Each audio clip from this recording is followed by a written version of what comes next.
When you sit there, acting like you know me, acting like you only brought me here to get below me. Never mind the death threats, plotting at the door. We'd rather be 6 feet under than be lonely. And if you had a problem, then you should have told me. Hello and welcome to Altered Corner, the newly born stepchild of Archons Corner.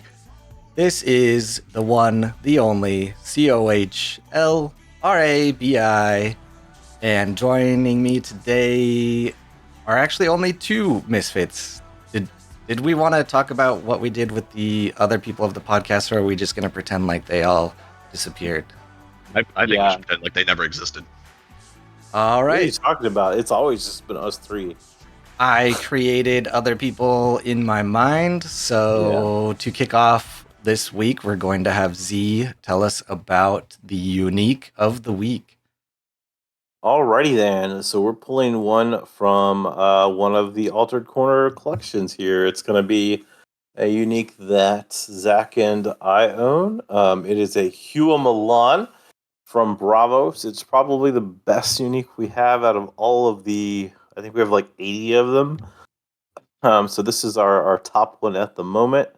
It's a Hua Milan, cost 4 from hand and reserve. Already said it's a Bravos card. Its power block is 1/4/4. So a little dump at the green, but you're at least getting on par value with the mana cost for the mountains and the water. Yep. So its abilities are: if you control one armor landmark, I lose fleeting when that's from reserve. Almost all the Hua Milans have something like that coming from reserve so that you can keep playing them over and over and over again. Now, here's what makes it the best card we probably own. Its special effect is when I leave the expedition zone, put the top card of your deck in your mana zone. What do you think of that, guys? That's a super ramp. Yes. it You is played a- this with Tiny Jin as well. Yep, I have 3 Tiny Jins. And this, I think right now, my record. And I don't have Mighty Jin in my core Kojo deck anymore. I just have this card and 3 Tiny Jins. And my current record is, like, as far as discrepancy goes, is I had 14 mana when my opponent had 8. So I was having a good day. So yeah, like the big thing about these ramping things, I also have it in a deck that has 3 helping hands and 3 Bravos Vanguards. So even if I don't have a landmark to do its own like lose fleeting, I have 6 cards in my deck that can also make it lose fleeting in case something happened to my landmarks or I just didn't find them. Yeah, I really like this because if you are doing a ramp deck, you probably have Tiny Jin, and one of the other things a lot of people run is the mana channeling, and I actually don't like that card because I hate Yeah. spending the Yes. mana to Yeah. create mana and then you don't have a body. So this Yeah, is nobody on the board, no controls coming out of that. Yeah, so this is just straight up. And like I said, it's a decent body. It's not a great. You are below that 1/1 threshold, unless you're fighting in the middle lanes where it's just mountains or water. Specifically, water is one of the 4, so that is actually irrelevant for Bravos because they don't actually have a lot of waters that are good to play. So I really do like the slot in pretty much any Bravos deck. Because like I said, my deck's not trying to ramp, and the games where I get this in starting hand, this is definitely 100% the card I play on turn 2 or day 2 yeah, it's because it's just some immediate value. Yeah, it's really good for Bravos as well because the Tiny Jin you have to have boosted for it to become Mhm. mana, which is why I love it in Tasia because you just Yeah. play it the first time, it gets a boost and then goes straight to mana. But this I one, swear, every yeah. time I play against Fen, I play my Tiny Gen, and then they put Acapella out. I'm just like, God damn it! It's Oh. just can't. Yeah, I mean, you can't do anything about that either. Like, you got to play the card. Like, it's Yeah. whatever. And It's whenever someone removals my Tiny Jin in Tasia, I'm like, that's fine. Yeah, it went so to mana. Well, and that's the cool thing here, because like some people like immediately understand the value, and I had Mhm. like an Aphanis player.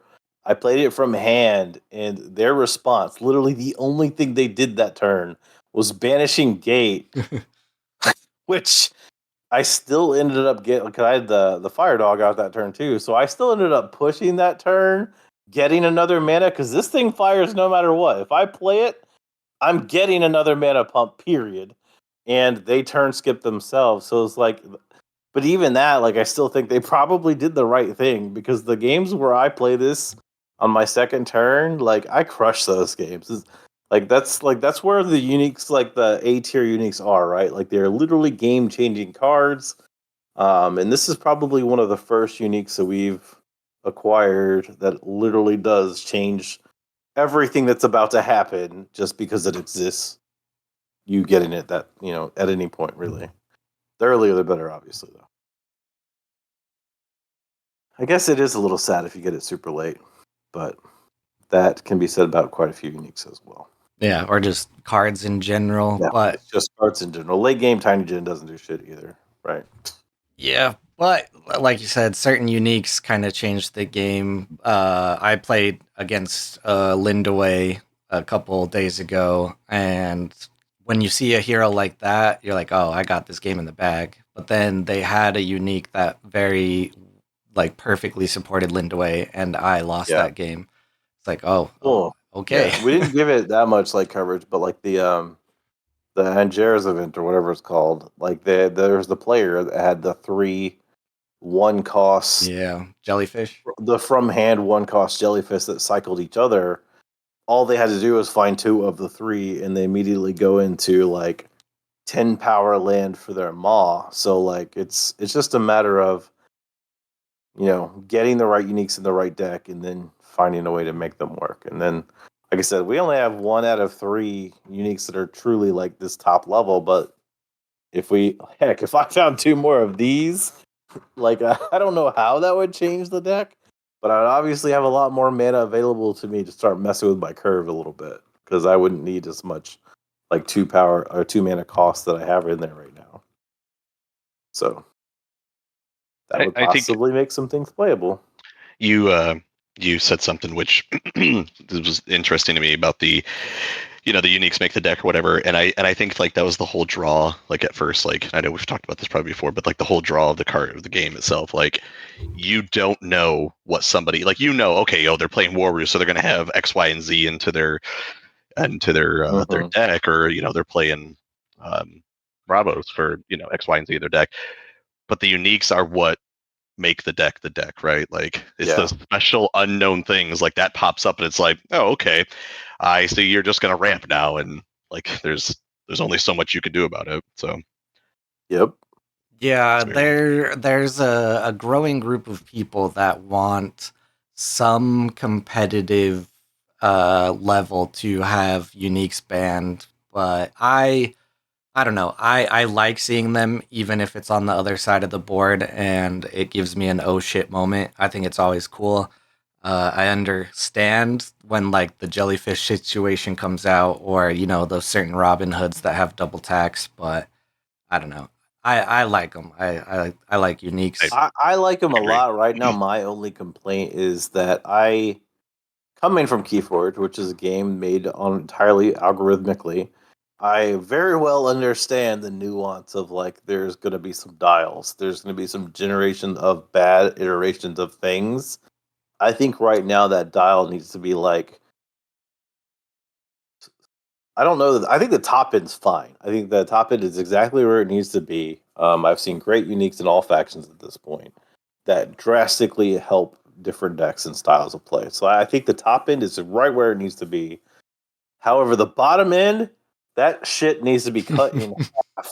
Like there should not be uniques that are worse than commons. Like that is one of the driving force of monetization of this company's game, right? Like that is why a lot of people are going to keep buying or not buying, right, this product.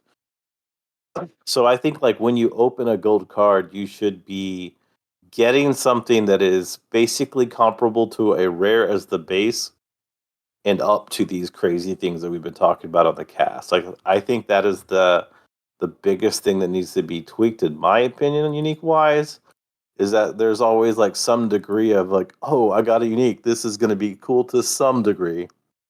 Because right now, like in Izmir, that is not the case. This would be like, in what way did they F over this card this time? Is my general go to? There are still some good ones out there, of course, but like a lot of Izmir uniques are just real bad, in like as in worse than they're common. Yeah, maybe we should every so often just throw in a stinker of the week, because I have a Muna Druid that is just really bad. All right. I think next week we'll have a segment on like, we'll just do that as our part of one of our bigger segments. We'll say like who can bring the worst unique and not tell each other. We'll that'll be our homework assignment on Wednesday that I send you all. Find your worst unique that you personally own, and we can argue to see whose is the worst. Like Let me super crack fight the binder. style. Yeah. You guys have a lot more chances, but I don't know, that Druid's pretty It's bad, not, so but we'll see. that proves our point though. It's actually not hard to find real bad. Yeah. So Well, yeah, but like, I know you mentioned Keyforge, but like that's the same thing with Keyforge, right? Like, how many decks do you open and get absolute below average trash, in hopes that you might open that one top 90%, A tier deck? And that's kind of the same thing that is doing with the uniques, right? It's what's going to, like you said, not or continue to drive sales. And Yeah, well, but this one's a little different, as in like it is supposed, like it is. They have pitched it and sold it to be like a 100% good thing to open a unique. Like that is the idea behind it. yeah. That was not the idea behind Keyforge. It was supposed to be, you're going to open a deck that is playable to play the game in a somewhat competitive fashion. And when you're talking about sealed and all that, that for the most part wasn't a lie. There are some like extraordinarily horrible decks. There's some extraordinarily great decks, but most decks are very average in Keyforge when it comes down to it. That just doesn't mean they're competitive outside of like a limited environment. But yeah, that's all I got for Unique of the Week. And y'all gave me, as through our discussion, we have a topic for next week. yeah, and I guess for anyone listening, what do you think? Should there be events where uniques are banned? We'll see what the response is, and I get to tell you now why I suck at Altered. And I'm sorry, Z, I did not take the one that you suggested. We'll save that for another person that may or may not exist. But the reason I personally suck at Altered is because of not paying attention. And I do this all the time. I did it in person at the weekly on Thursday and almost lost a game that I definitely had no business losing because I just wasn't paying attention. And that comes in a couple different fashions. One of them is I like to play games while I'm working. So while I'm waiting for my opponent to make a move or to mana or something like that, I'll be sending a couple emails here and there. And if I end up getting busy or because I'm bouncing back and forth, I will miss things because I'm not paying full attention. But one of the biggest things is just not paying attention to what element I am in. And I have played cards many a time that did not benefit me for where I was in the expedition. So if you are in water and you play a card with no water or very little water, you're probably not going to win that. And then not counting, I sometimes just don't want to count. Yeah, it wasn't like that blatant today, but I did make a math error today too. I thought I was in a full block of lane, and my opponent ended up moving there, and I was like, I did not account for getting double pushed here. I definitely would have played my whole turn differently, and it cost me the game. I was in person. Yeah, it's very easy when you're looking at 3 different stats on your side and 3 different stats on their side times 2. So you're basically paying attention to 3 different stats 4 ways, whatever, that Yeah. is. And Well, and then there can be lots of weird things going on. In my case, the thing I didn't count for was the landmark on their side, which is it. Yeah, so there's just a lot going on.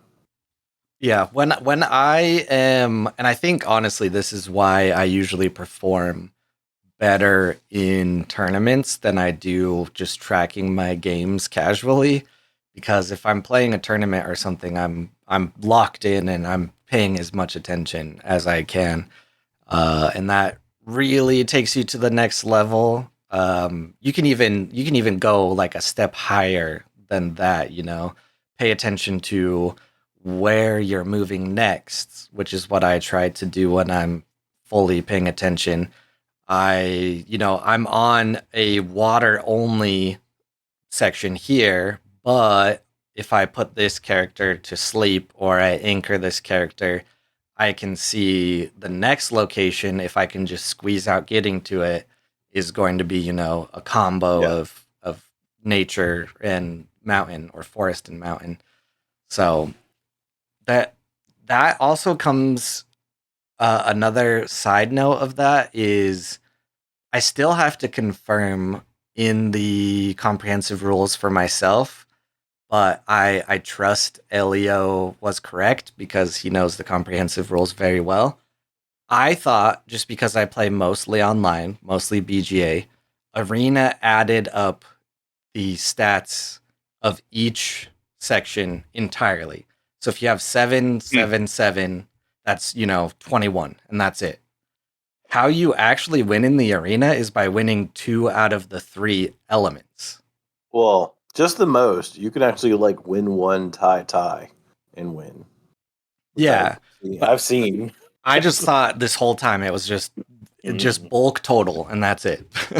So I was gonna say from our local that we played today, that same rule question came up, and it was the same thing. Like, one person thought one way as far as like, oh, it's total stats added together, and another person said no, it's per biome, per area, right? Forest, mountains, water. And if you win the majority of those, or not even the majority, if you win the most, like Z said, then that's how you declare winner. And if it's tied, then you go to arena again. Do it again. Yep. So if you're in the arena, that's another thing to pay attention to and make sure you're keeping track of.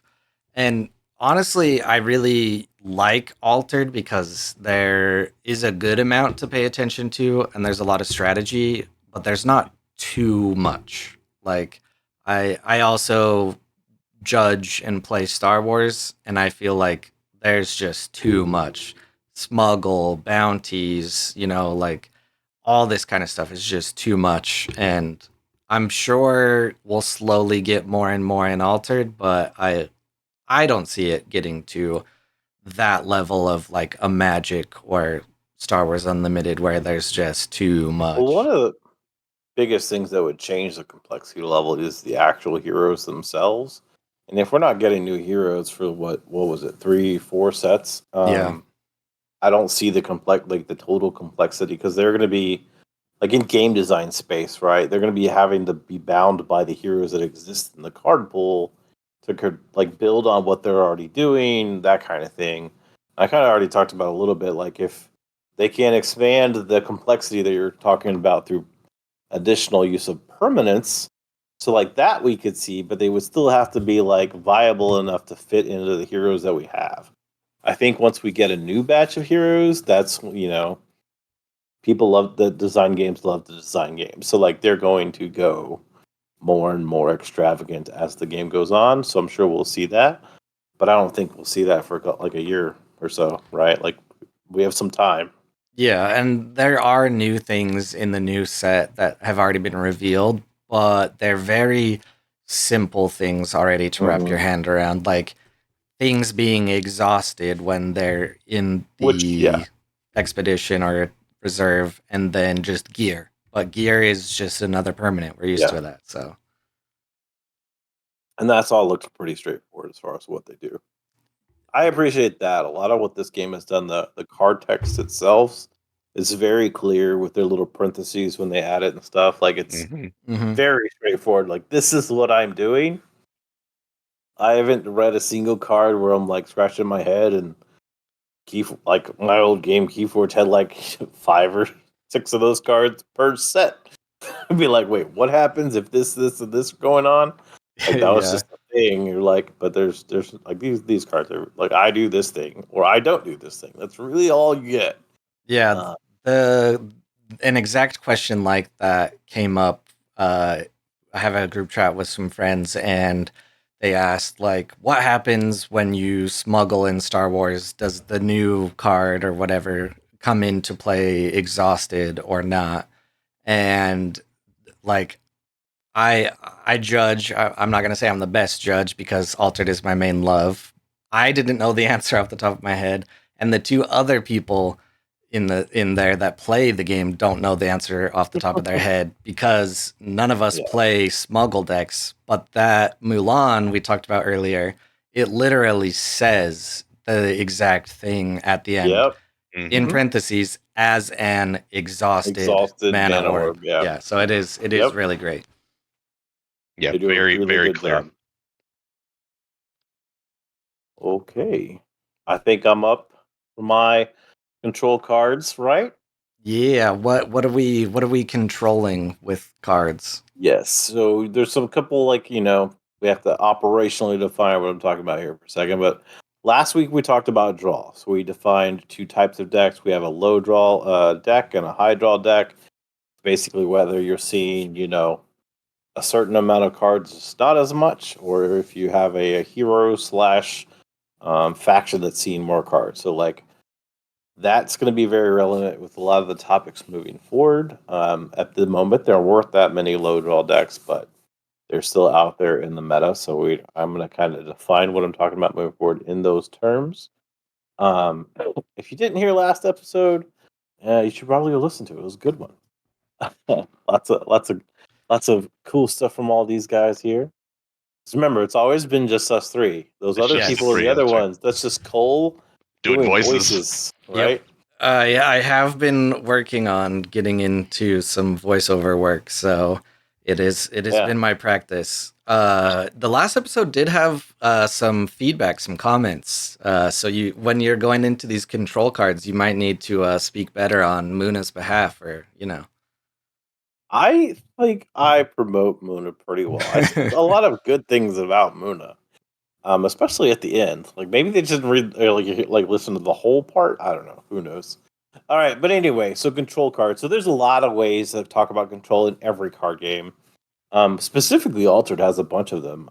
Today, like the whole control set, in my opinion, for what's going on with Altered is we're obviously removing stuff from the board, affecting their actual cards in hand, which is very few cards in this game, affecting their permanents, and affecting their reserve. Sabotage and affecting their actual hand are kind of strange things in this game. And I think they're more on the efficiency side of things. So today I'm not really going to be talking about those. I do consider them part of the control suite, but today I'm really going to be talking about cards and control cards, specifically talking about my opponent has stuff on the board right now and I want to remove it.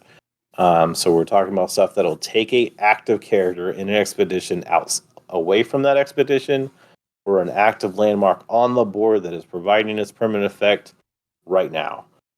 So that's what I'm going to be talking about. So the first thing I really want to talk about is like what number should be, because like this block is right now mainly about deck constructing, and when I'm going to make a deck, what number am I looking for? Because I think a lot of people are kind of like grabbing decks off the internet and just throwing stuff together. I've done my very best to play lots and lots of different decks across the factions. Um, I know someone was talking about a Rin deck last week. I can't do that. I don't see it. I can't do it. But I anyway, am going to make the Rin deck for us. I am just missing Coppelia's. More power to you. I might send you some if I have them, but I can't. I am getting closer to considering making a Vinca deck. Mm. Because of the honestly, it's because of uniques. I think there are actually a lot of really good Navinka uniques out there that says whenever I roll a die, do a thing. There's actually 3 different iterations of what can happen when you roll the die. And because there are 3 different versions of that effect at unique, that means there's a lot of uniques being generated for Navinka that are actually pretty good. So I could see a world where if you have 3 of those uniques, you could pretty easily actually start to make decks that are very impactful because of just how good your uniques are. Yeah, we'll have to talk about it after, but I made a trade for that Athena for a Navenka unique for my Navenka There's a deck, lots so. of good. When I say a lot, I mean like it's super hard to find a good Bravos unique that's like very playable. It is. If you're going to Vinca, there's lots of them out there. Especially compared to like Fen, it's really hard to find a good unique for Fen. All right. Anyway, completely derailed there. So back to control cards. So I'm looking at stuff like sticky notes, Keylon burst, off you go. I'm gonna give shout outs to the factions here in a second, but right now I want to talk about when I go to make a deck, how many of these cards do I actually like really, really want in my deck? And I've got it broken down in the 2 categories, and furthermore, like styles of play, which we haven't really talked about as far as like we have not had a whole segment on what that means. It's not exactly deck construction, but most people play lots of card games know the general term. So if I have a low draw deck, which was what Bravos, Muna, Siggy, I think that was the main 3 that are competitive right now. Well, basically almost all of Muna. Yeah, not just I just said Muna. And I guess there are some people playing Supash like that. That's a pretty low draw deck too. That's starting to gain some traction. So if I'm playing a low draw like aggressive deck, I'm trying to push as fast as I can and as hard as I can and just gain lanes and not play much defense. I only want about 6 to 7 total control cards in my 39. If I'm looking for like some kind of middle of the range deck where like I'm being somewhat aggressive, but I also want to be able to block fairly well, I'm looking at 8 to 9 control cards in my deck. And if I actually really want to go all like control the flow of the game as to if my opponent is playing something, I want to be able to answer it very regularly. On a lower draw deck, I'm looking for 10 or more control cards. That kind of deck would be more along the lines of Akesha. Technically, Akesha is a higher draw archetype because it is Izmir, but between the 3 heroes you have in Izmir, Akesha does draw the least of the 3. Because they have way more control cards in there, which would be that control mode. Although even those still have the draw cards in their deck for the spells. If my deck is a high draw deck, I see a lots of cards. I'm playing Fen, I'm playing Turbo or Waru. If I like those are the types of decks. If I'm going aggro as in I want to win as fast as I possibly can, generally this is Turbo. I'm looking for 4 to 5 control cards. I don't need to see as many because I'm only trying to answer the things that'll like absolutely kill me. The rest of the time I'm just pushing. And since I'm seeing so many cards, I don't need that many. You can actually drastically reduce the number of those cards that are actually in your deck, period, all the way down to 4 or 5. If I'm in a mid-range high draw deck, again, you're just seeing so many cards, you don't need as many of them. If you put too many in them, you're going to end up mana-ing a bunch of them. And so I only need 6 to 7. And then there aren't that many decks out there that are high draw control decks, but you can actually build Waru that way. And Akesha is weird because it's not really low or high draw deck. It's like really in the middle. Akesha kind of just plays this way because it has more than 8 control and it can still draw a lot of cards. But you can make Lindy that way too. Lindy can be a high draw control deck too. And I would have 8 or more. I say or more. I'll go like if I'm drawing a lot of cards, I don't think I would ever really have more than 9 hard control outside of like Akesha shenanigans. That would be like Fen, I guess. Fen is a high draw deck. You can easily go control with Fen, but I would still probably stop at 9 because you're just gonna have a lot of options to control them because you're gonna see a ton of those cards. What are y'all's thoughts on that as far as what you've seen out there? That's kind of what my data's been showing. How do y'all feel that's been lining up with what you've seen and played against? Well, Against Zach's case because he doesn't play anything other than War. yeah, well, you made the disclaimer at the start that you were focusing on cards that specifically target opponents' cards. Yeah. You did slightly mention the Akesha hijinks. I guess people wanted to hear my struggles with that. So in your Ysmir list, there are actually like 3 cards missing that are part of the Akesha control deck, but they do not fit your qualifier. There's the Isatok, the Celebration Day, and then technically the Katagir permanent. And Yep. it's just I don't know. I watched the game you sent me where you didn't have that hard of a time, but then you used a small step. I did. So I was really like, funny. come on, I just watched this whole thing and you used part of the kit. So yeah, I mean they call it the Akesha control deck, but Yeah. yeah, I don't know. It's the worst deck to ever play against, and I never ever want to play against Not it. that big. Every time I beat it, I'm gonna start sending you the You gotta, because I still have not seen anyone go up against it and combat it like well and been able to watch it. I know that there are a couple that cycled through like AWOL and maybe even Ace, but I don't get to watch their full game, and I know they don't make it till the end. But Yeah. so I also help moderate for AWOL, and so I watch like how long the games are taking. Even if they're not winning, those games Yeah, take the longest and hold up the I tournament. will agree with that. There was the first time in Altered I ever cycled my deck. Like I drew again because I flipped the deck was because I played against an Akesha. That celebration dayed me 4 times Yeah, in it's the game. And I was just like, gross. okay, come on.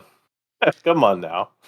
But yeah, I like all of this. The Muna cards, Cloth Cocoon is Well, I was gonna go through each of them, but my yeah. question was just basically like that's the thing about making the deck. And again, I know a lot of people are just like deck scrubbing the internet for like, hey, this person played this and this and this, Yeah. and like, but when it comes down when you're making your own, like the general number, like if you're not sure where your draw is at, and you're playing like a fairly middle of the, you're not that aggressive, not there. Like I think right now that generic number to start at, if you're just not sure what your cycle's looking like, is probably somewhere between 6 and 9 of these cards, and then you can go up and down from there depending on whether you after you've played say 10 games, you're like, I'm drawing too many of these. Like track whether how often you're mana-ing the cards I'm about to say. If you feel like you aren't putting a lot of them into mana mid game, that's a sign that you probably don't need them as much, and you maybe want to go down 1 card. And because that's where I got a lot of these numbers, it's trial and error based on types of decks I've been playing. Because I have played like 50 games on each of the low draw decks. I have played 50 games on each of the high draw decks to kind of see what the relationship of these cards are. Because like a lot of the nuance and the values that you can like reach for in decks by like losing or gaining a card or going down to 2 instead of 3 and stuff is, do I actually need this thing? Because like control cards in themselves sometimes don't help you win lanes because it's not a body, right? Like they're there and to respond. If you don't need to respond and you need to push more often, it's taking that slot. So Yeah. On that first Zach, part, the only question I would ask is you have for low draw, because obviously that's what I play the most of. You have Nope, aggro Mona 6 doesn't to have another choice. yeah, Yeah. you have aggro 6 to 7 and mid 8 to 9. I think with my aggro or its ramp deck, I have less than 6 in my Muna deck.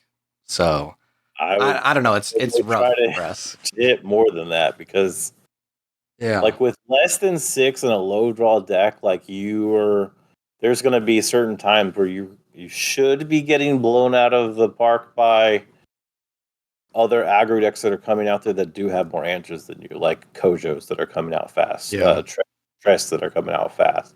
Because, like, if you don't answer them to get your ramp up, you're just lost before you can even get your big body on the board. In your case, Yeah, good point. Now, Zach is just going to say I just play Robin Hood, right?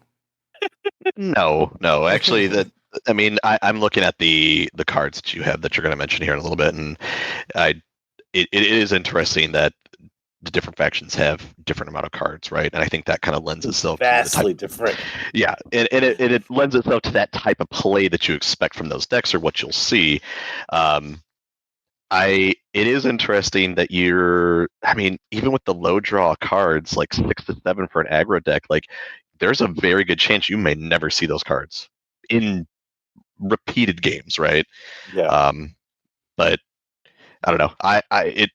We've talked a lot about our deck for Waru and things that we've done to change it, and ways to adjust it and tweak it and stuff. And it is interesting. The level of control cards that we've talked about has gone up and down depending on how it's played and what's it seen. So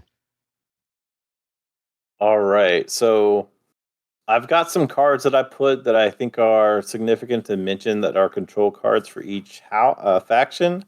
And I did put them in like my rank order of their value. Should I share with them in reverse order or like say this is the best and go down?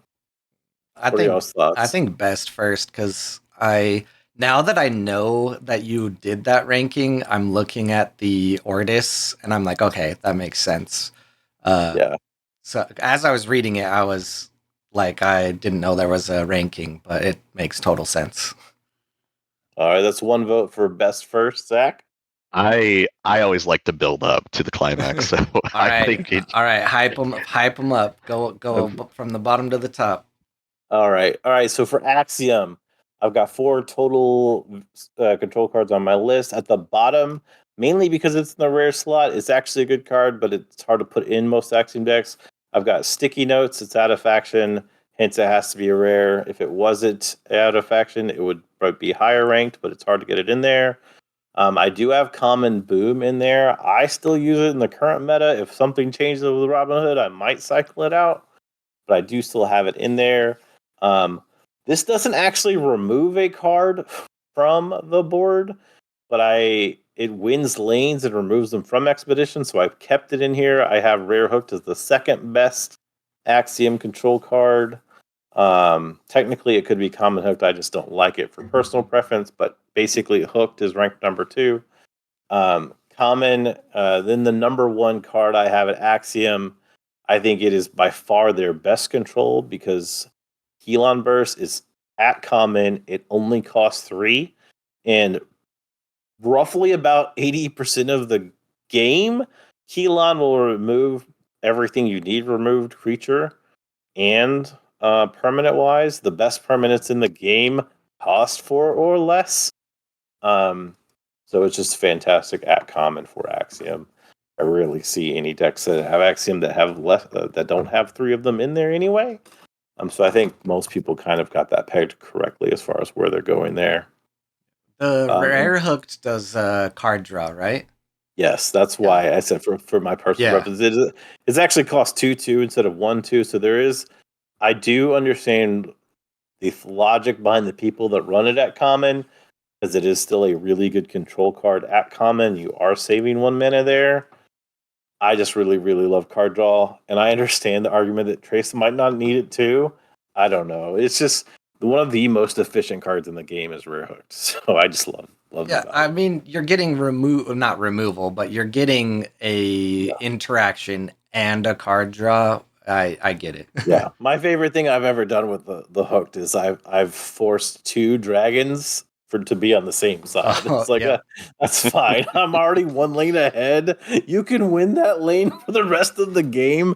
I will play one-on-one with you over here and beat you anyway. If you play a third dragon, I'll move it over there too. Like, let's go. Fun times. Bravos, I have coming in at third. I actually have a tie between two cards. Um, I think Twinkle and Mana Reaping are both roughly equivalent value as far as what you get for them in Bravos. Unfortunately, they're out of faction and Bravos has a lot of competition at rare. It's already talked about on that cast about Bravos. At the ranked number 2 spot, I have Mana Eruption. A great card because it goes into common, and most Bravos run ramp, so they can afford it later. And then by quite a bit, I think I have Intimidation is my number 1 card for them. Mm. It just really, really helps you close out a game and beat Zach. So, That's not true. I beat you today, even though you intimidated. today you did. You intimidated my Robin Hoods so Mhm. many times. They were scared. It was like the sheriff who came to town. and, I at least made you pay 4 like 3 times. yeah, So, yeah. so. That's very good cards, and it's the cost is what 2 for Yeah, intimidation. it's basis 2. So And good. still only 3 with Robin Hood, so still less than what you paid to put them out there. Hey, if that's you're moving ahead on mana, you know what I mean. You're already winning part of the game. Yeah, it's net 1. For Lyra and Izmir have the most control in the whole game. So Lyra has a ton. Lots of them are really good options too. So from the bottom, real quick, I have Lyra. I have either Sandman. As far as their control value, they are equal. Then I have Paint Prism. Honestly, it's a pretty good card. Cost 3. Unfortunately, it just sends it back to the top of the deck, so it's a delay, not a like remove. Off you go. It's pretty solid. It's most people run 3 Hathor, so you have that chance to replay it at 2. And then if you're one of the players that plays multiple unique Lyra cards that also let you return cards to your hand, off you go gets a little bit better. But without those, I have it at 4th. At 3rd, actually, their next 3 could almost all be, their next 2 could be like tied for 2nd. Twinkle Twinkle is an amazing card because it costs 2 and 2 from reserve. But from reserve, it also can be used to reduce a card for 1, so it can be used as mana. So it's particularly great in Fen. And then Acapella Training is just fantastic. It's basically an after view effect for the cost of 1 while killing the backside half of a creature because it gives them fleeting. I think I've already actually said this in the cast before. Then their number 1 card is Cloth Cocoon. Cloth Cocoon is the best control card in the game. It indiscriminately kills any landmark or permanent for 3 mana. Doesn't matter what the cost is, and then it can remove any character that is either fleeting, anchored, or asleep. And those things happen all the time.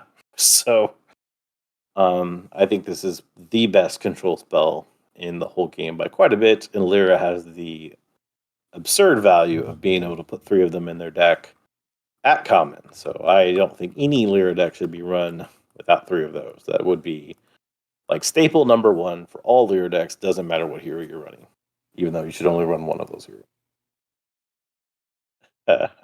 Although I don't know, I might eventually try this Vinca thing, even though I said I would never would. Muna, which we talked about quite a bit recently. Muna at 3rd place. I've got Mana Reaping. All in all, decent value there. 2nd place got Common Beauty Sleep. Very good, cheap control spell.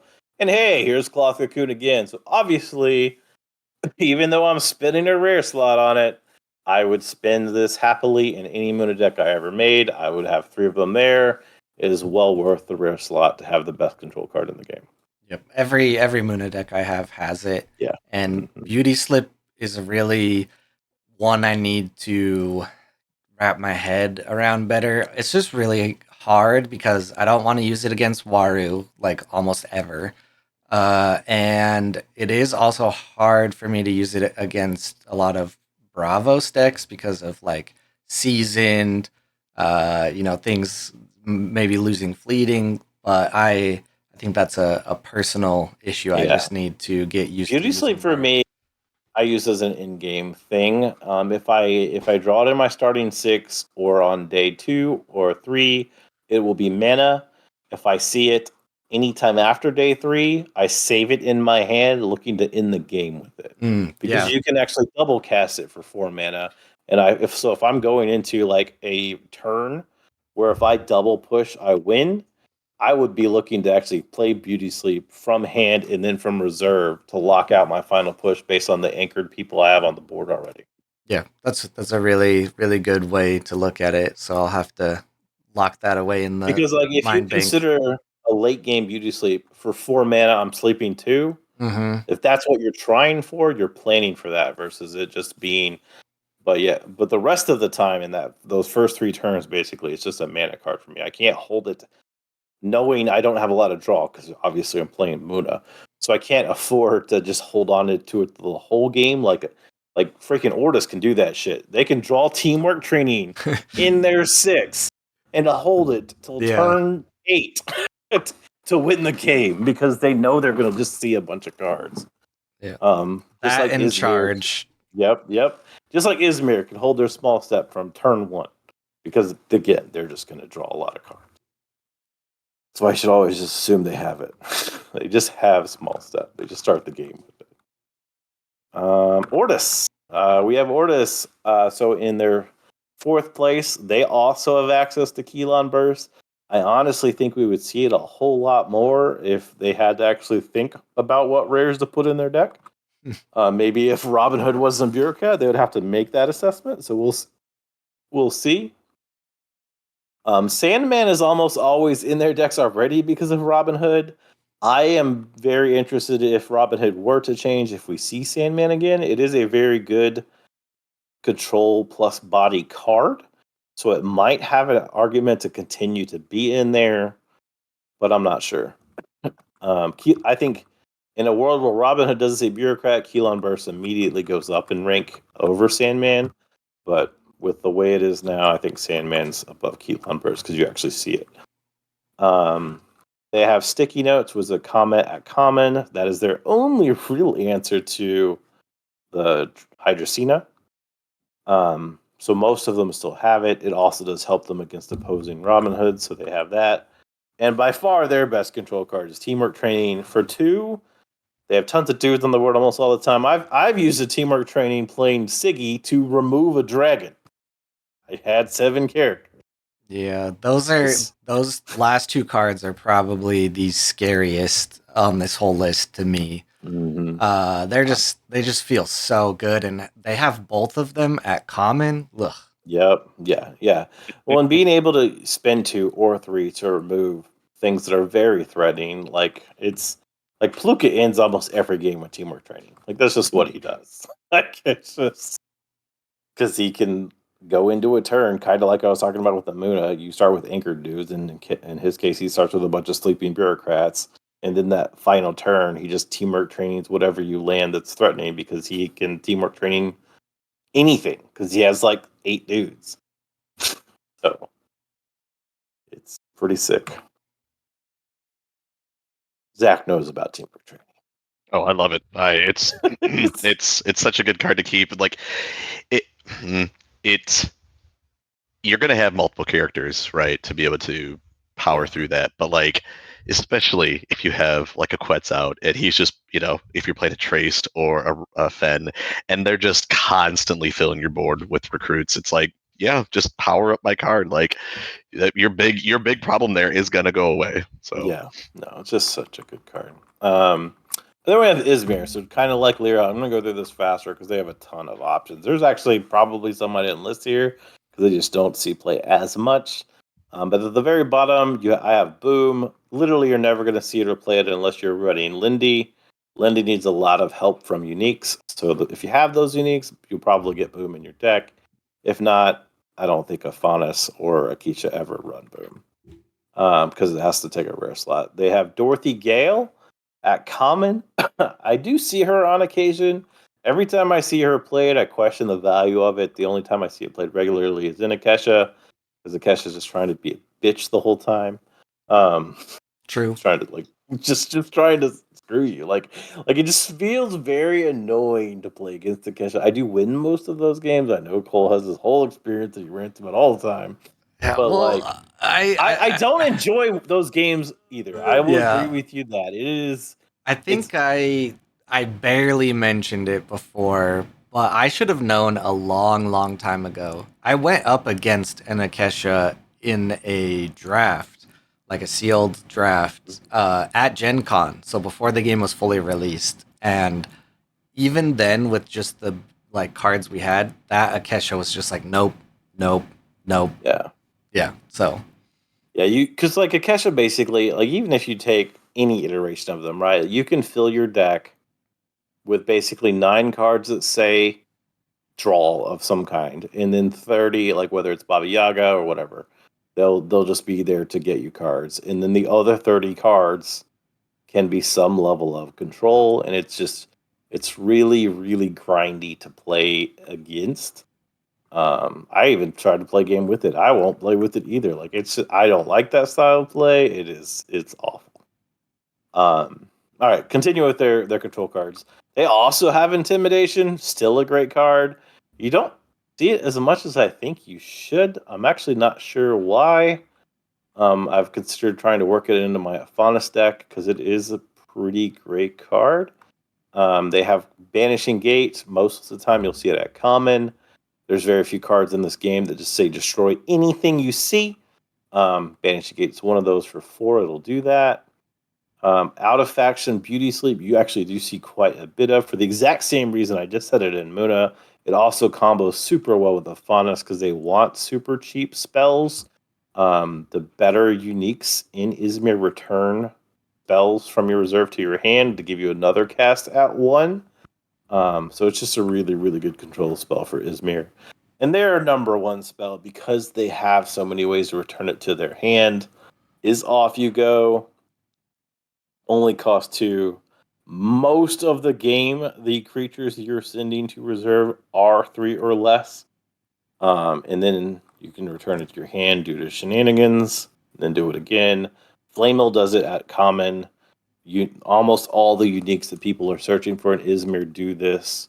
Ogre got one this week in our faction break and one last week in our faction break. So Ogre is set to make almost any kind of Izmir deck he wants except for Akesha.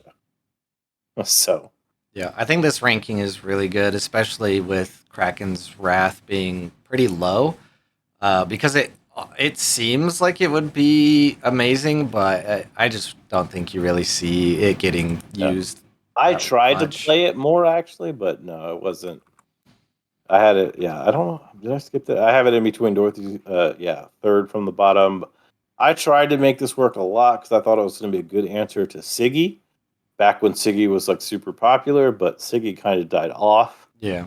And then once Siggy died off, I was like, okay, this isn't actually that great. It's no like it has some value versus Gojo. It has some value versus Brass Bugs, but you don't see those much. Like that wasn't that great. If the token ones that if Siggy gets better, right, then Kraken's Wrath does get a lot better. Well, I've seen a lot of increased popularity in Ghoul Ring, so Oh god, that would be a thing too. It would be very good versus Go Ring as well. So we'll see. But that's where I have. So those are some control cards to look out for. Remember, I know my little tables, like you go back and listen to or whatever, but like the control cards, I'm saying 6 to 8. Start with one of those numbers. Play some games. If you feel like you're putting too many into mana, drop one down. If you feel like you're losing because you're not able to answer board stuff, but you're still playing your board fine, add one and kind of go from there. The thing is, I know a lot of us want to have threes of stuff. These are the cards where I think it is highly valuable to look at whether you actually need 3, unless they're like the best ones in the game. You should always have, if you have access to it, 3 cloth cocoons in your deck.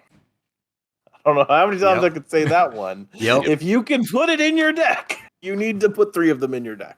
Yeah, you have this laid out well where it would be beneficial if people could see it. So I will add it to my list to make it pretty a little bit, and we can post it on Patreon.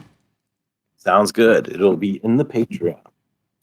All right, that is a lot of talky for me. So who you're doing our organization, Cole? Who's next? You are next to do us a quick Google search on the market. What are we looking at? I do I'll not go ahead pay and do that, attention. but I think you probably skipped someone. So Yeah. let's see. Did I? Oh yeah. Um, Well, Zach fell asleep. It seemed like. Are you there, Zach? Oh, I'm good. And Okay. yeah, I was literally writing the note I said I was going to, so I just guessed.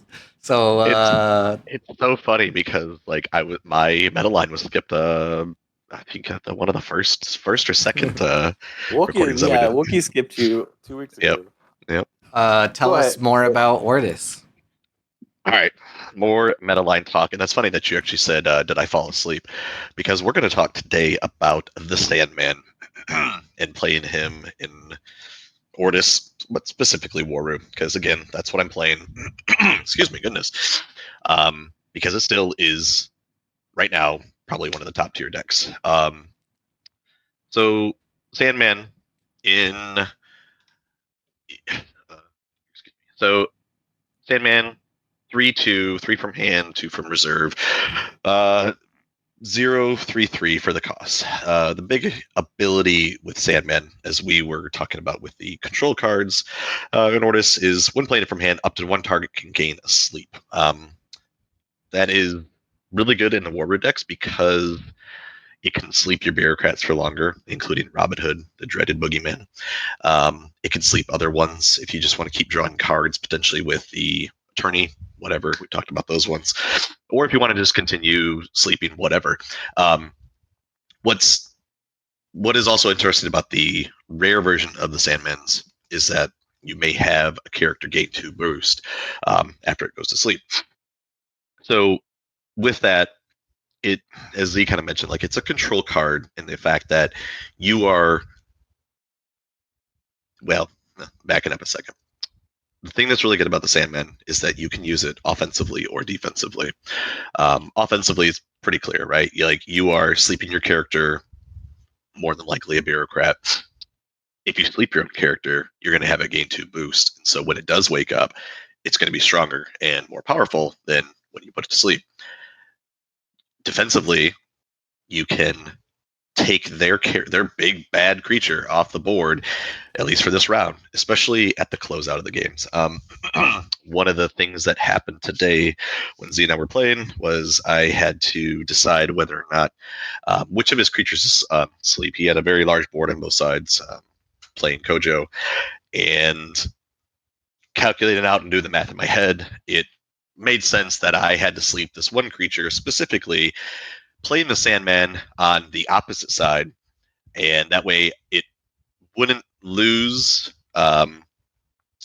the. Actually, no, I take that back. I'm misremembering. That was another match. In Z's and I match, I believe that I slept my own character, Yeah. which allowed me to keep him for the next turn we went into Arena. But the stats on Sandman, again, 3 mountains, 3 water, were enough to win the hero side expedition, Yep. which then again put us into Arena. And allow you to draw a card because you slept your attorney. And it allowed me to draw a card, yeah. Which, it's always good, right? Like it. So I think the way that I view Sandman is I don't think there is another card in the game where you can get as many benefits to yourself, like stats, putting things to sleep if you're Waru, as you can like also disrupting the opponent. Yeah. You can technically anchor your opponent's characters, and I have maybe like one time done that beneficially to myself. But I don't think there's anything else in the game where it, has so many options on both sides of the board. Yeah, And for most of the time, Well, and it's a body. Like the Yeah. fact that that's what I was thinking. it is like Beauty Sleep costs 1 and then 3, and I've like I just explained scenarios where I spend the 4 to sleep 2 things. Just Sandman, like even if you're over in Lyra and you're using the common one that can't buff, for 3 mana, you're putting a decent stat if it lines up to be forest, not forest, but mountain and water, and sleeping one of their people simultaneously. Like there's very few cards that are that aggressively good late game. Because late game you need all the things. You need everything you can to win a lane to get to arena, or win in arena, or double push so you don't go to arena. Like it is by far one of the better in game cards. It is, well, see, and like I like it even mid game too, depending on how the board state is going, right? Like if things are going well enough, That's very which they specific to typically are. Waru because I you're would, talking about sleeping your which I own am, dudes. which I am though, and Yeah. that's the topic: Sandman value in Waru, right? Yeah, Like it's yeah. we're not talking about any other ones, but specifically in Waru, if the game state is going well, and I can continue to sleep one of my bureaucrats like Robin Hood and give him boost, and still have a 3/3 body on the board, or 0/3/3 body on the board, absolutely. You know what I mean? Like it's Well, a and no-brainer in your minigame. case, it gets even bigger. Like a Quetzal slept for 1 run, boosted becomes 5/5/5. Oh, huge. Plus, you're getting extra trooper. Like it's the Yep. value of mid game sleeping your Waru dudes. Like the only time Sandman is not great in Waru is early, like Very first 2 early. days. Yep. Which I'm not gonna lie, a lot of the times I will put that in mana because I know that I don't want to hold that onto a card that long without getting value from it later. Even then, though, like sometimes Waru can't afford to hold. If you got early attorney, like attorneys quite Agreed, often yes. draw you 2 to 4 cards, right? Yeah, which is, I mean, we're talking about other meta lines that previously have been discussed, Yeah. right? With that, but Yeah. like, just Sandman itself, like Cole said, it is so swingy, about putting something else to sleep, or to close out the game, or putting your own guys to sleep to continue on with the taxing, the drawing, the sabotaging, whatever. It's and I like Sandman right. way more than Dorothy Gale because, like, my critique on Dorothy Gale as a control card, even though it has a body on it, is it costs 5. Yeah. Like that's a lot. And the stats aren't that different than Sandman. Like if the zones line up regionally, Sandman's way better than Dorothy Gale, even to push. So yeah, and it's significantly cheaper. Yeah, and Now- Sandman is how you get 3 Robins on the board. Yeah, this is true. I will say too, like there are some really, really good unique Sandmans that we've seen to where they're not just going doing the sleep ability from hand; they are doing the sleep ability regardless of being played. Yeah, I mean, my which best is- Lyra unique is Sandman because Yes, it has right, the yeah. arrow on the sleep. And we've talked about that one before, but like that's another thing. Like when Sandman goes to my reserve, if I have other cards that I feel like that I need to keep, granted, a 2 cost for 6 stats is pretty good, but it might not be the zones that I'm looking for, and that's all it's giving me at that point. It's just 2 for 6. So sometimes that's one of the ones that gets discarded if I need to make that choice. So All right, and for Marketplace, finally, after talking more about Ordis. Hey, I had plenty of time to search it this time. Okay, so retail product is still holding at that $84.99. I still think that's a great price if you're looking to get in the game. For what, 3 of these? I think like under $300. You could actually have a pretty decent starting. Like go at it plus a starter deck would be right at 300, and you'd have a ton of stuff to play pretty well in your local, from what I've seen as far as people opening it. So that's a good number still. Yep. Way more than that back in the day when we had to get into fat. But the Kickstarter version went from this number, and then it was up to like 160 something at the bottom, and now it's back down to 151.99. So gamers, who is this? This is Gamers Guild in Arizona. They have 3.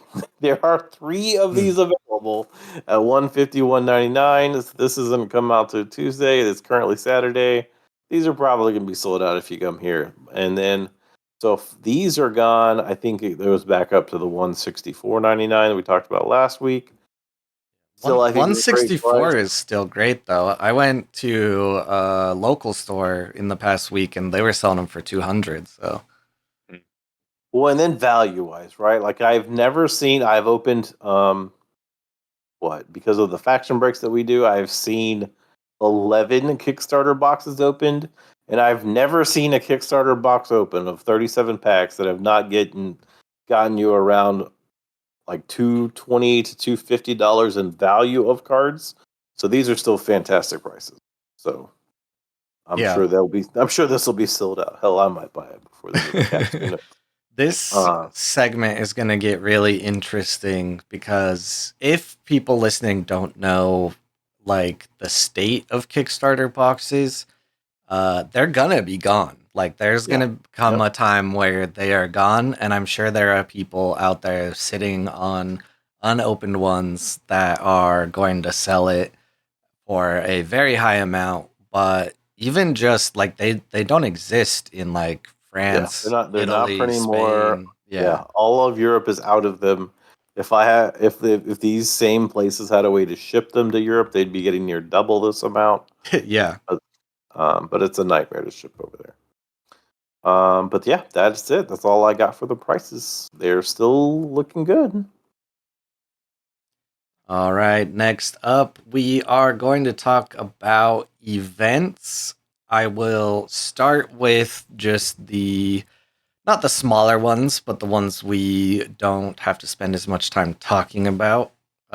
For local Texas events, I will mainly just say join the Discord. You can go to alteredcorner.com for all of the links. I am working on making sure everything is up to date and we're getting the newest information from the stores. I actually called a store yesterday to help them get on the event page because they were having some issues. So I got them connected to Justin, who is over the organized play in North America. And he's always very willing to help stores. So you can, if you are a store, you can send him a Discord message if you're having a lot of issues with events on the website. Other than that, probably don't bug him. He's a busy guy. And we don't have too much new popping up, but if we do, that'll be listed on the website as well.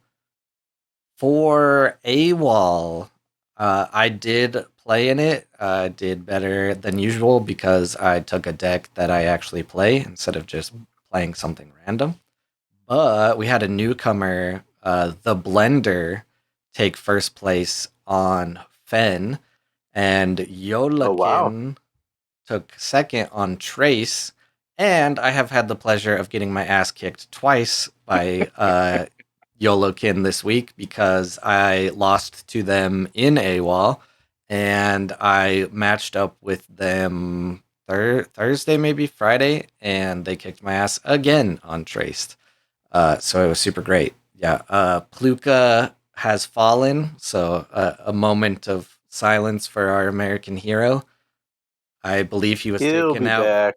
by a Kojo. So he lost to a Kojo and I believe dropped after that, which is not uncommon. A lot of people know that they're not going to get first or second if they lose one game, most commonly. So they'll just kind of save their time and drop out since it's a Swiss setup.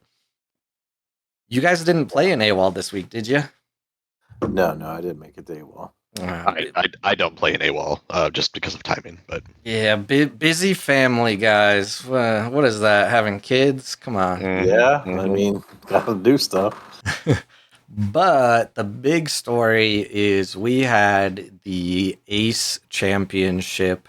And before we get into kind of the big details, it's going to be the bulk of our main current topic of the week. Just wanted to give a shout out to, how did you say it again? Because you learned in person, Aegis? Aegis. Aegis Creative Company. I'm glad we have Yeah. that sorted. I will definitely never, ever say it wrong again. For sponsoring season 1 and providing the prizing. And season 2 will start in December. But how did you guys feel the championship went? So initially I was gonna be in it. I did want to make sure it went off as smooth as possible. I've run a lot of these over the years of my previous game. So I did pull out so that I could do all of the side of things. We were running it as a seeded event, so that means we weren't going to use BGA because first of all, BGA currently does not like let you do best of three anyway. But I think the seeding part went fine. There was only one person that was unfortunate enough to get paired into Pluka. That was like Yeah. WTF here. Yeah. That's how seeding works. This is actually Pluka's reward and your penalty. Yep. I It- think it went really smoothly for not being organized directly through BGA. I think you did a good job.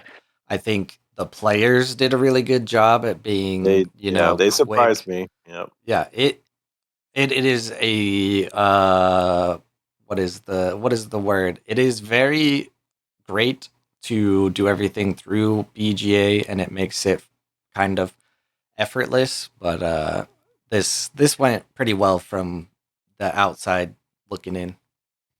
I was gonna say from a player standpoint, because I did play, it it went very smooth. Z handled everything on the front end, getting everybody friended up on BGA to allow for quicker, like depending on what the pairings were, because they changed, because of Z dropping on that last day. The pairing up, you gave very good detailed instructions about who should be inviting who and all that.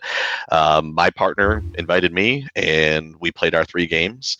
Unfortunately, I did lose the last 2 very close games to Maddox faction, who went on to get beat by Pluka next round, which would have happened probably to me as well. But yeah, it went really smooth, a lot of fun. It was a very good time, and I think it was well run, well handled, and I I didn't see any issues from a player side standpoint. Yeah, I didn't. Like I said, I've run a lot of events, and normally there's like some negative feedback. I didn't get any of that. Everyone that got in got their prizes. They got paired up to their people. No one had an issue getting into their matches. No one showed up late or anything like that. And we saw. I wish we had seen more variety in the heroes that showed up. Honestly, but like it is what it is. It's the Waru world that we live in. We did have a Waru make. I'm sure Cole will talk about who made what. But all in all, I think the players were super respectful of each other. And honestly, before the tournament, I was like, we probably need to just go straight best of one and make this a lot easier. But given how smoothly everything went, I'll probably at some point get community feedback as to whether they want championship of season 2 to be best of 3 or not, because this actually went pretty well. Yeah, I was very surprised. I told my partner, I was like, I'll probably be done, like 10 p.m. just because we're doing, best of 3. Mhm. And I think we finished before 9 p.m. So Yeah, they yeah, did it a great went job. pretty quick too. Yeah. And we As had a lot of games, like matches go to the third game, which yeah, Yeah, like once you do your piece on like what you're gonna do, I was gonna talk about some of the things that I noticed that is interesting. It's actually like kind of does give a bid to keep it at best of 3, but talk to us about what you saw as far as some of the makeup y'all noticed. yeah, I have the list in front of me, and it was the first one that we had cast on the Altered Corner Twitch account. I had kind of been testing things here and there to kind of get used to it. I don't know. I'm very kind of a perfectionist where I don't want to just jump into something. Like I want to test some things out. So my main issue was you don't have very many viewing options for Board Game Arena. So I kind of played around a lot with different ways to view the games, but I feel like we had a really good setup, and definitely will do it more often. It was great. I was very happy to see that people viewing were not just demanding like the top, like in quotes, top tables. They were very open to not watching Waru vs Waru, so the stream saw a lot of variety, but I did bounce around, and of course, in the end, there was the Waru mirror. I will real quick because there's only 16 of them. I'll just go up the list from last to first as we did the control cards. So we had Zared on Ren and Orchid. We had the Noble One on Waru and Mac. We had Sabrant on Fen. Isiol on Sigismar.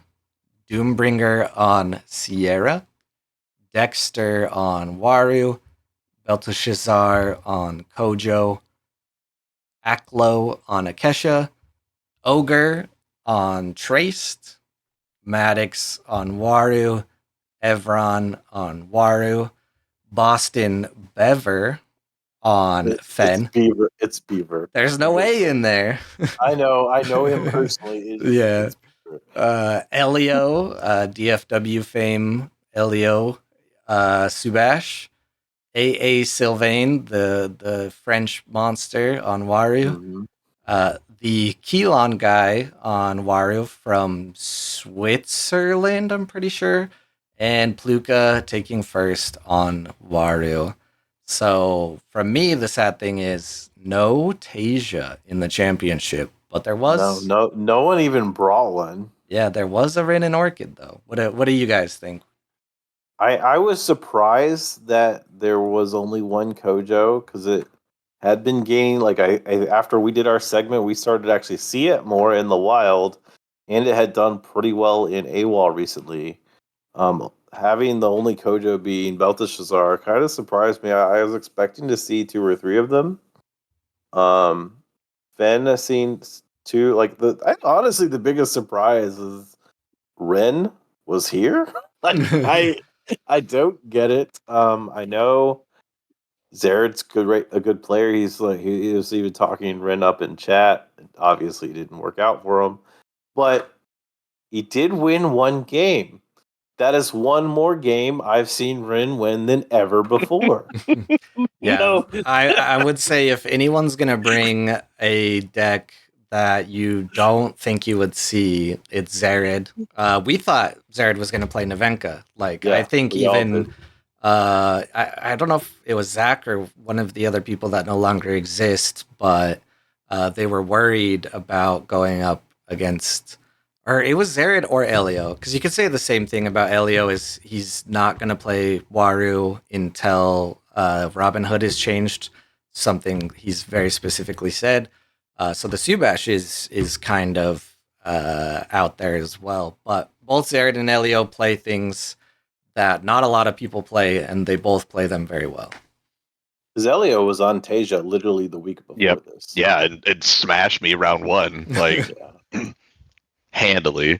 So we were all expecting that to be the Tasia, and that ended up being Subash.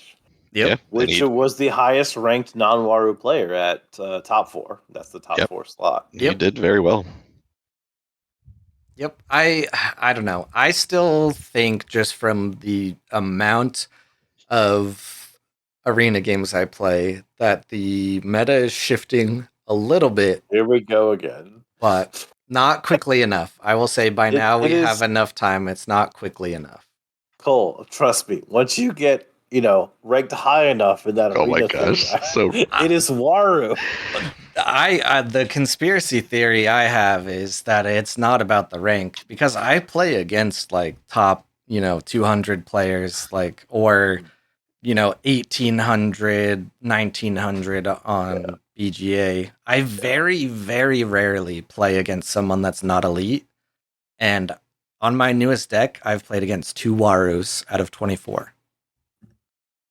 So I don't know, conspiracy theory of some sort. Where they hide in them? Why do they keep sending me Akeshas? part of this is that like let's say I am Pluka. Pluka has grinded 3 different accounts to first place. At some point, he has nothing left to do there, right? Yeah, he's already proven the deck works like multiple times over. He's just waiting for real events in the real world, right? To actually like make his bones in real life. At some point, these people that have these Wario decks just aren't playing them. So I do think that is a natural progression that will happen, especially since we're all in like kind of this limbo land of like what's up, because nothing new is coming out yet. Yeah. I think it is part of that. Like people who have played Wario a lot, they've gotten what they want out of it, and now they're switching. You could say 'Cause when that about Keylon Guy, because if you go to AWOL this last week, he did not play Wario. He played Subash. Unfortunately, it put him at 17th place, tied with the same record as me, but he did try something new. Yeah, and like me, like I'm always trying something new. Like I could very easily build a Wario deck and just play Wario and do whatever, but that does not entice me. And I already have my best buddy over here to keep me apprised as far as how that world's going. Yeah. And yeah, it's a great world to be in. It's a lot of paper. It's a lot of paperwork, but I love it. Right. Yeah, I mean, adding tallies to the win column is paperwork. Yeah, if you pull up the AWOL Week 5 breakdown, which 39cards.com, if you need any of the lists or standings, shout out to Tom. I believe Tom or Town, however you say it. There's only one Wario. It's Maddox, and the top 17, there are no other Warus, but there are 3 Siggies. Yeah. So, I don't know. Maybe everyone wanted to do something different this week. Tasias. There's a Rin that was 6th. What? Yeah, Redfield is another whole one. Event, its data is bogus. Yeah, Rayfield is another. Rayfeed is another one that does. I've seen them on Rain a lot. That's who got 6th here. Yeah. Okay. Well, we'll see. Yep, we'll see. We track data, and one of the things I'll say about like any conversations we have about decks or meta, things like that, we track like all of our games. We all put a lot of games in, and I think like a lot of us only play Arena. So I don't play anywhere else. Yeah, if you are listening to certain conversations, I think it is important to know whether that person is coming from playing in Arena or regular, because I've been doing just non-Arena to test my Rain deck since I don't have the Capellias. It's a whole different world. I played against like 2 Tasias in a row. Yeah, I don't know that world. All I know is what is an Arena. Yeah, so everything is in Arena all the time, and it's tracked and statted and all sorts of analytical. But season 2 in December, you guys ready?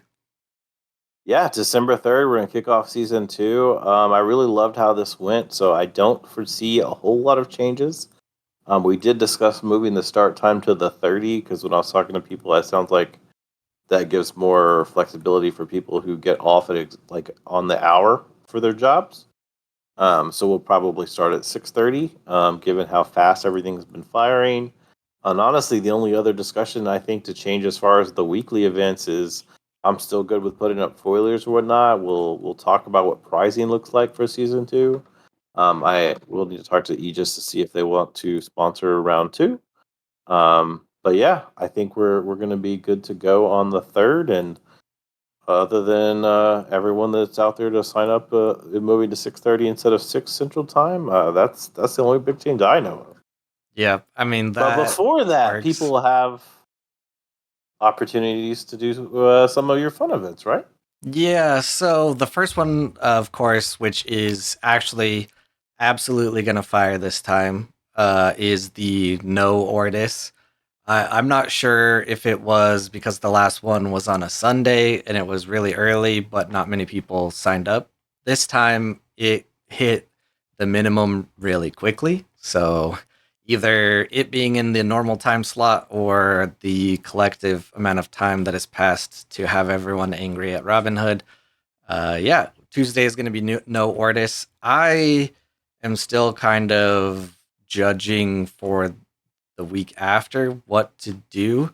The problem is a lot of the other things people want are very hard to control. Like a Well, how are you commons controlling only. for the no Oris one? Because is it still public or is it invite? Like I didn't know how you were setting Yeah, that one up. so I made sure that this one was private just in case, Yeah. and I will start to share it around just to see if we get up to like at least 32. But I wrote in the messages, no Ortis, do not play Ortis in this So tournament. when you invited them, you did that. So I mean, if I don't know if I'll be in it, but like the common or the people's it was called something in Fab. They But call it like like play Poppers League or something. yes, that's what it was like the Poppers Challenge or something like that. That Yeah. was a thing in Fab. People did like that. It was its own side event. And that was a thing. Like people did sign up to playing those. People always did enjoy that. Because Yeah. it does like level that playing field, right? It's like okay, Yeah. who can make the best common deck and then go for it. The problem is like that's like most of the cards at that point, right? Because Yeah. there aren't that many commons. Yeah, you only you have 18 cards that aren't commons, but then you don't. Yeah, you're just putting in really weird stuff. I don't know if that's what people want. Yeah. Just let us know what kind of weird, quirky events you want to see. No Ortis is super easy because I just look, and if I see someone playing Ortis, I just message them. And I told everyone I will publicly shame anyone who brings Ortis. I do wish So- we had more TO controls Yeah. in BGA. I don't know if that's something that will ever be like changed or whatever, but Yeah. like that it is weird having no real controls as Yeah. TO inside BGA running. So if that ever happens, someone's just being a certain kind of way, we will handle it as far as the pricing goes, excluding them, but we have no real way to kick anyone as far as I know. I could not figure that out. Yeah, So- I don't think so. But Yeah. I will shame you if you bring Yes, Ortis. you will quickly find yourself outside of our server. But commons is a little harder because I cannot really actively I honestly do it think during you the can games. do it the same way. It's just like if you pop in, you see they're playing it, you say the same message you would if they're playing Orcs. Yeah, yeah, As long as it's all done through that private, I think we're fine. It's just it would be impossible to run those as public events because there's no really good way to streamline the communication to them. You're just kind of hoping they see that message that's just there. yeah. Which we know for a fact they we're not always reading in the prior events. Yep. I can put up a unique foiler for first place, maybe first and second. Like I can easily do. We can do the rare for second yeah, like we have rare been for doing. second. Yeah, that's Yeah. that's no issue. If you have ideas for other prizes, especially for the offshoots, since they're not like a main event, or you want to provide any pricing, just let us know. But yeah, we'll work on it. Are there any cards that look like a turkey? well, what? Why? Like for Thanksgiving week? Thanksgiving week. Because I won't probably like I'm literally moving my house that day. So You're moving I won't into be able your to house? on the 26th. No, never mind. Yeah, moving the whole damn house. You're just gonna lift it up from the foundation. Yep. That's Okay. right. Are you Yep. saying we do a one where everyone has to put the turkey card in their deck? Well, no. I'm saying that could be if one of us had one of those cards like randomly as a unique. Like we used to do that stuff for the other game. Yeah. That did give me a really good random idea of a event where this card has to be included in your deck, and it's like yeah, we did use something to do weird. Like that. Yeah. So there was literally a card that looks like Santa Claus in Keyforge. So we did run like an event in December where you had to have that card. yeah. Three Tuesdays though. I'll see what people are feeling on the 26th. If people And it, want and an if event, I'll anyone do it. knows of a card that has something that looks like a turkey on it, let us know. I'm looking I through all of our current uniques. I can't find a yeah. turkey. This There's a is bunch of animals. a side note, but I'm looking at this unique Anansi versus the rare.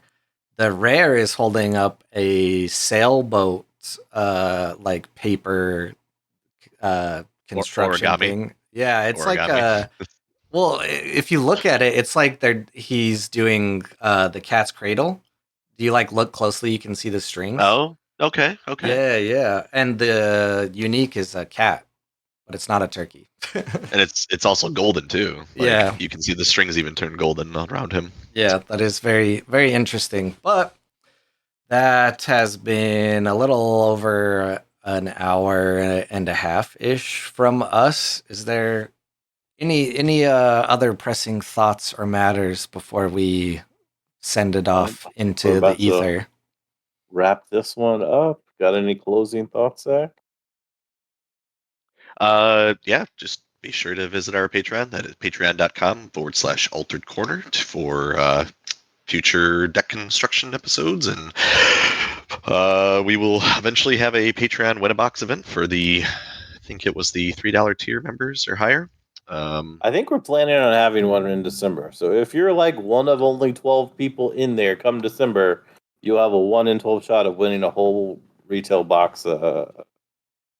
If you're in the US, if you're in not US, you'll still get it. It'll just all be digital because it's a small fortune to ship to Europe. And how do we win the box? And am I qualified to do it? Are you a Patreon? I mean, I can. I can be. I mean, why not? I mean, based on your current track record, I don't think anyone will mind playing against. Oh, so you have to play to get it. I thought it was like a Yes, raffle. yes. Oh no, it's a win a box tournament invite only. You have to be a $3 Patreon, and then you show up and you play. It'll be very similarly structured to what we've hosted before. Again, everyone that is in the Patreon members will have their own Discord tag in our Discord. You all get invited through the Discord, and you show up, you play, you win, you get it. Dope. Well, check out alteredcorner.com for schedule. The podcast, newest episode and past episodes will be on there. And maybe some more things coming soon that we had. And Luca is immortalized for, I guess I can't say forever anymore, for a long time as the season 1 ace champion. So, Go Pluka. Congrats again. Awesome. good night.